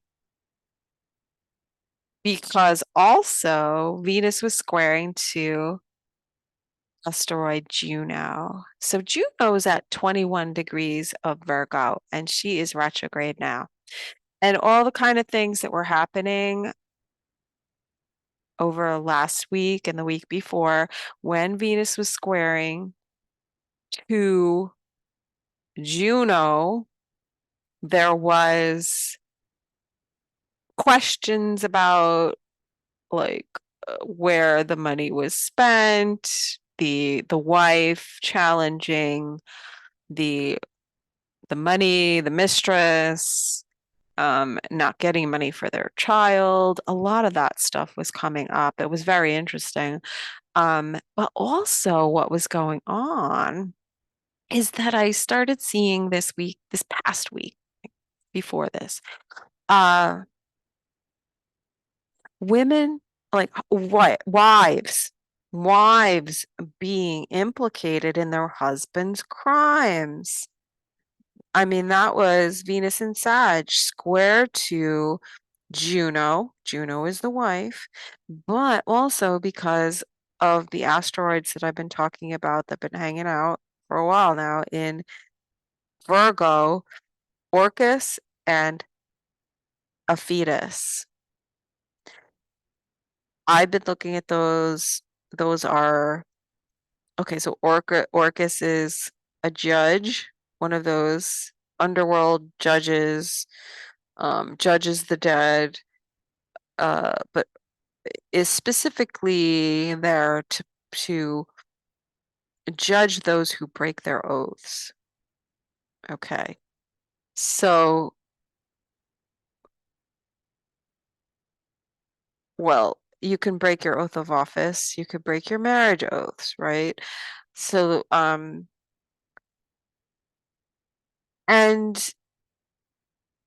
it's oaths to criminal organizations also because a fetus is in there and a fetus is guilty by association, which falls under the heading of RICO, um, or if you have knowledge of a crime and you don't report it, then you are a you know, co um or you could be a co-conspirator. But anyway, you can be charged. And so around here on the 26th, when we have Mercury and Mars, which will travel together all week, they'll get closer and closer and closer. They're going to make a trine to Orcus and Aphetus. So I'm looking at those as being a lot to do with these investigations, criminal investigations that are going on that we're only hearing rumors of.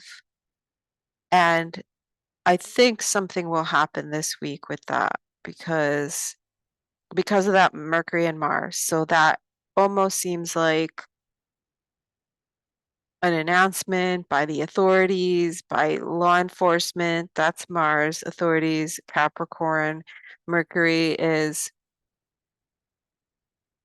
bringing, the news, but bringing charges, especially with those two squaring to the nodes of fate and making a trine to Aphetus. But there will be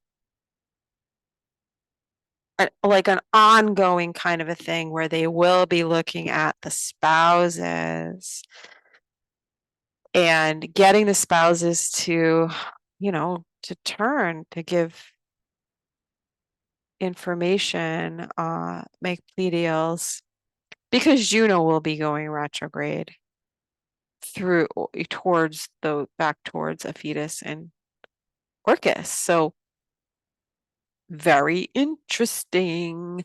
Probably into the week after this week, into like the very end of January and the beginning of February, we would probably see something about this. I mean, and this could be, I'm just giving you what I'm observing.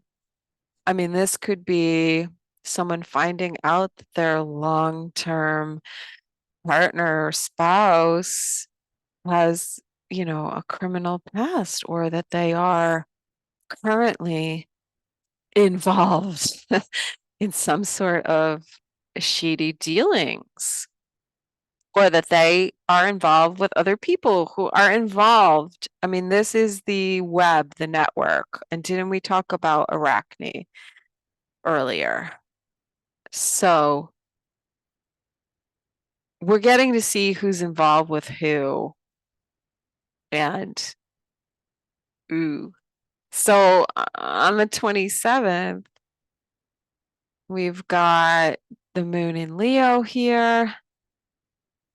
Still, the end of Leo in conjunct to Neptune. I think we're finding something out. Some kind of secrets are coming up. Blind spot. It could be our own egoic blind spot, or where we are, people that we idolize, because uh that's Leo. Those are our heroes, our idols, actors, actresses, politicians even. But um yeah. So yeah, there will be something coming out. That's interesting. But then it'll go into Virgo shortly after.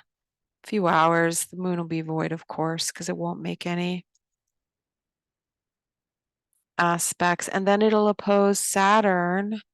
It'll in conjunct to Pluto. And it just feels like the protection that Pluto in Capricorn might have given, it can't offer that protection anymore, because the internet, and because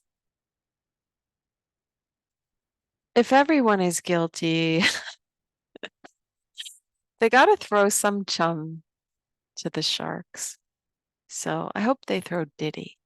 Maybe they'll throw Diddy.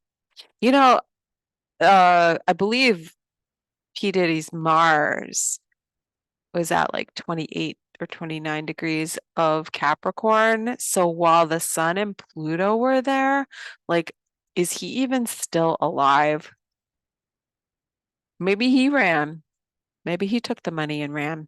I think he was the one who was trying, like, they were saying he was allegedly trying to put the money, like hide his money, or to see if he put any money in his kids' names or in his like deceased partners or ex-spouses, who knows. Anyway, um, yeah, I mean, if he survived that, Pluto, Sun, or Pluto on his Mars, and then the Sun, and then it shifts into Aquarius, then all the Aquarius stuff is going to square his Sun, because he's a Scorpio. So he's got more shit coming. All right.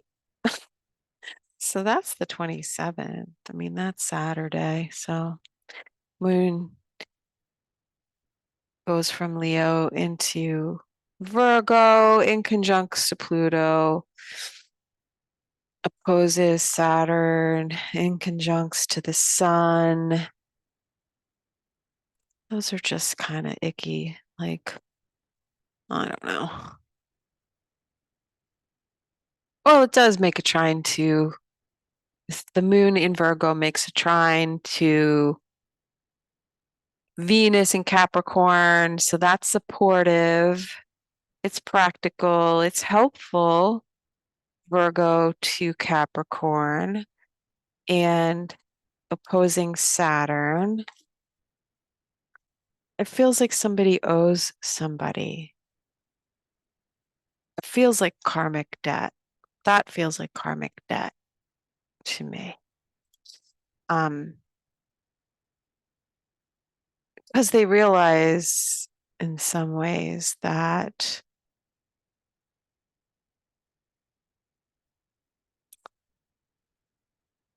they dug themselves into a hole. All right, now I'm going too far into the rabbit hole. It doesn't make any sense, except to me. All right, Saturday, yeah. So those are it's good, like earth signs supportive, good for commitments, getting things done, spiritual work, faith building exercises. The moon will make a trine. Makes a nice grand trine from Virgo to Venus in Capricorn, which is lovely, and Jupiter here in Taurus. We've got the faith. We're expanding our raw materials, our assets, our resources. We are committed in our partnerships. We are supported emotionally. People are feeling helpful. I like the 27th. Doesn't look like a bad day. Looks good to me. And this is the day that Uranus actually goes direct, and it'll be trining to Mercury and Mars. So there is news, there is action. Don't forget, now that Pluto is answering to Uranus, and the sun is in Aquarius, Uranus's sign, things are going to move very fast. And Uranus is the last planet that was hanging out in retrograde. At the end of the year, in the beginning of January, we had Mercury go direct from its retrograde, and Saturn was already direct. Neptune was direct. Jupiter went direct like on New Year's Eve or thereabouts. So when Uranus goes direct, it's like, okay, boom, light speed. There's really nothing holding us back. And expect things to change rapidly during the month of February. I expect big, big changes. I expect changes to travel. I expect things with finance, money, digital currency, laws regarding maybe identity, maybe, not maybe, but laws regarding digital currency, the internet, social media, even. Something to do with travel. I'm telling you.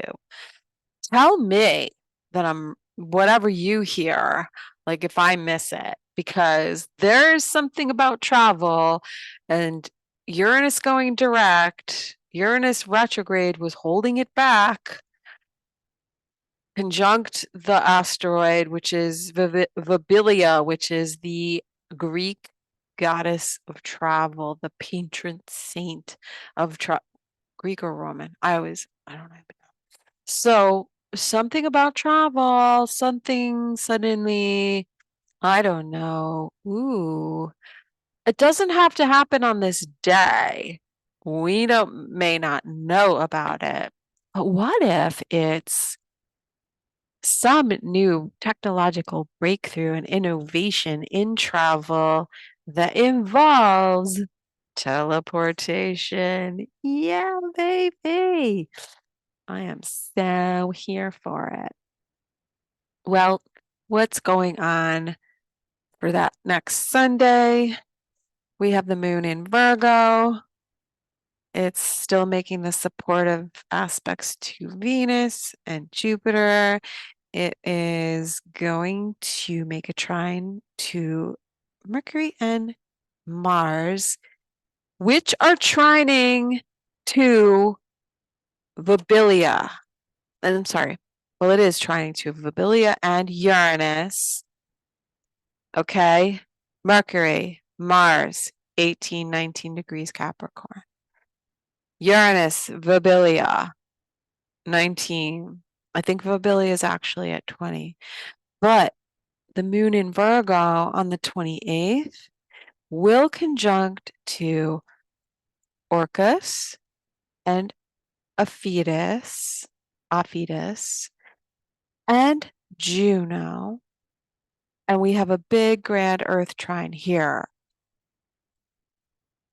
What is it happening with travel? What is it happening with organizations of guilty by association, of travel, of government, people in authority, information, news, action, martial, okay, Mars, martial arts, and legal type things, if you know what I mean, and travels. Remember how I said some people are free to travel and other people are not? Dun, dun, dun. This is looking more and more interesting. So we'll have to wait and see what happens next week. But that does sound very, very interesting. I cannot wait to see how this turns out. Okay, you guys, I've been here long enough, like too long. Is this like a 2 hour or 2.5 hour show? I'm so sorry. Anyway, you guys know where to find me, Astro Lunatic. If you are looking for a reading, you can email me at astrolunatic@gmail.com. The last one went into my spam. So if you don't hear from me, maybe try again or add me to your contact list or try DMing me on wherever platforms you find me, or you can call me or you can text me on the Astro Lunatic hotline.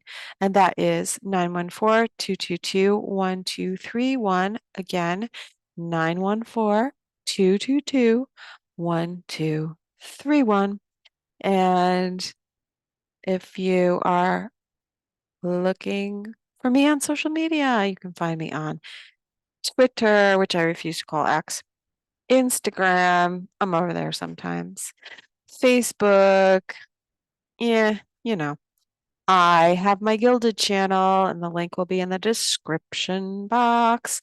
And I have my Rumble channel also, so look for me over there, Astro Lunatic. And, I've been thinking about it recently that some of the stuff I put out, um, I may just want to keep it for my besties. So I want to find a way where people can have access. I mean, I could do a Patreon thing and make it like a couple of dollars a month, but I need feedback. Can people let me know what you might be interested in? Because I really feel like there's some things that the world doesn't deserve to know. Part of what I was telling you about before about people stealing other people's stuff is that they didn't do any work to learn astrology, and yet people can listen to me and say, "Oh, I know what's coming up. Make a fucking prediction and try to look like they know what they're doing when in fact they're posers. I know I've seen some of those posers and I'm not one to go pointing people out. If somebody crosses my path and fucks with me, I have no problem talking about them and, sharing my experience and letting people know who they really are. But, um, I don't listen to everybody. I don't know who listens to me. I just thought about it recently too, that although I have a small but loyal following, um, I don't need anybody presenting that my work as their own, as I've watched people do. There are people out there who have a freaking reputation for it and they're known. Like, this is not a big secret. Just so everyone knows. Like, but a lot of us will not go out there and slam you or make a comment on a post. Um, because yeah, I mean, like we have better things to do. We're working on our work. But uh yeah, I'm just trying to think of how I can better protect my stuff. But I don't feel like I have a big enough following really that would get people that would actually pay for my stuff. But I'm gonna find a way to share things privately. Because, like, I can do an email, a newsletter, but anybody can make up an email address. You know what I mean? Like, I feel like putting things behind a paywall, somebody's got to be really desperate to, you know, pay for it. But then at least you're getting something, some kind of compensation for your work. But I don't know. I gotta think about this. Just something I've been tossing around. If you guys have any ideas, let me know. Um, I could do a Patreon. It's not a big deal. I mean, I would actually want to do a Patreon where I could let people in without charging them, like, you know, like a guest list. At least if I know someone is a real person and I could vet them. We'll see. We'll see how that goes. All right, everybody. Thank you for stopping by. Have a really great week. And ciao for now.